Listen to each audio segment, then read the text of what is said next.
रोजगार के लिए जरूरी है स्वरोजगार, लोगों का स्वरोजगार में इन्वॉल्व होना, लोग खुद का अपना व्यापार बिजनेस छोटा मोटा उद्योग धंधा कर पाएं। अगर आप इन चीज़ों को गहराई से देखेंगे तो आपको पता चलेगा कि स्वरोजगार के लिए सबसे ज़्यादा एक बड़ी जरूरत जिस बात की है वो पूंजी की उपलब्धता है। मान लीजिए कि आप बाल काटने का आपके पास हुनर है, आपके पास स्किल है, अगर आपके पास पूंजी है तो आप सैलून खोलकर बाल काट सकते हैं, अपने साथ 4 लोगों को नौकरी भी दे सकते हैं, तो वो आपका व्यापार हुआ। लेकिन अगर सैलून खोलने की आपके पास पूंजी ना हो, साधन ना हो, तो आप उसी स्किल के साथ कहीं जाकर लेबर के तौर पर बॉम्बे में, दिल्ली में, लुधियाना में, पटना में जाके बाल काटिएगा तो आप मजदूर हो गए।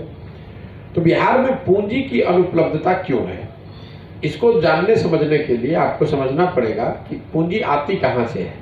पूंजी आता है लोगों की बचत से, बचत को जिसको हम और आप बैंक में रखते हैं, और बैंक उसको ऋण के माध्यम से समाज को उन लोगों को देते हैं जो कि व्यापार करना चाहते हैं, उद्योग धंधे का काम करना चाहते हैं। इसको कहते हैं क्रेडिट डिपॉजिट रेशियो।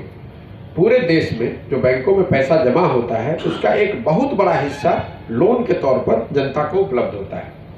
देश भर में ये आंकड़ा है 70%। मतलब अगर 100 रुपया बैंकों में जमा होता है तो 70 रुपया बैंक ऋण के तौर पर लोगों को देते हैं। बिहार में क्रेडिट डिपॉजिट रेशियो है 40%। लालू जी के शासनकाल में, ये 1991 में जब लालू जी मुख्यमंत्री बने तो क्रेडिट डिपॉजिट रेशियो था करीब 38%।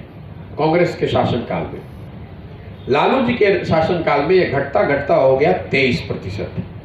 जब नीतीश कुमार मुख्यमंत्री बने तो क्रेडिट डिपॉजिट रेशियो था 23%, और आज 17 साल के नीतीश जी के शासन के बाद भी ये बढ़ के हुआ है 40%। इसका असर क्या होता है मैं आपको समझाना चाहता हूँ, थोड़ा लंबा हो रहा है लेकिन आप इसको समझिए।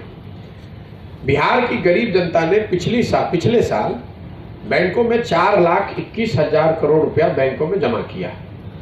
तो 70% क्रेडिट डिपॉजिट रेशियो जो भारत का औसत है उसके हिसाब से बिहार की जनता को 2,80,000 करोड़ रुपया ऋण के तौर पर मिलना चाहिए था।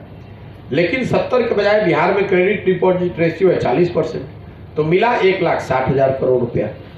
1,20,000 करोड़ रुपया जो बिहार की जनता को मिलना चाहिए था रेडीमेड का दुकान खोलने के लिए, गाड़ी चलाने के लिए, सैलून चलाने के लिए, यूट्यूब का धंधा करने के लिए, जिस काम को भी आप करना चाहते हैं, छोटा मोटा उद्योग भी करने के लिए, वो पैसा यहाँ से शिफ्ट हो गया बैंकों के